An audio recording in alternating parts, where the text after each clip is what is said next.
بسم اللہ الرحمن الرحیم۔ دوستو، حدیث شریف میں آتا ہے کہ 7 لوگ ایسے ہیں جن کو اللہ تبارک و تعالیٰ کل قیامت کے دن عرش کے سائے میں جگہ دیں گے، جس دن عرش کے سائے کے علاوہ کوئی اور سایہ نہیں ہوگا۔ تو آئیے جانتے ہیں وہ خوش نصیب لوگ کون سے ہیں۔ اللہ سے دعا کرے کہ اللہ ہمیں بھی ان خوش نصیبوں کی فہرست میں جگہ دے۔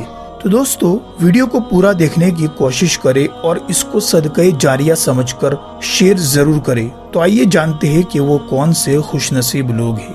نمبر 1، امام عادل یعنی انصاف کرنے والا حاکم بادشاہ۔ نمبر 2، عبادت گزار جوان۔ دوستو، عبادت تو اللہ تبارک و تعالیٰ کو ہر ایک کی پسند ہے، لیکن جوان کی عبادت اللہ تبارک و تعالیٰ کو کچھ زیادہ ہی پسند ہوتی ہے۔ تو نمبر 2 پر عبادت گزار جوان۔ نمبر 3، وہ شخص جس کا دل مسجد میں اٹکا رہے، یعنی ہر وقت نماز کی فکر رکھے۔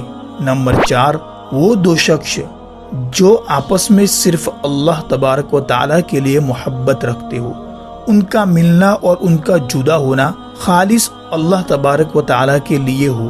نمبر 5، وہ شخص جو تنہائی میں اللہ کو یاد کر کے روئے، یہ اخلاص کی علامت ہے دوستو۔ نمبر 6، جو بہت ہی خاموشی کے ساتھ صدقہ کرے، حتیٰ کہ خود کو بھی پتہ نہ ہو کہ کتنا کیا۔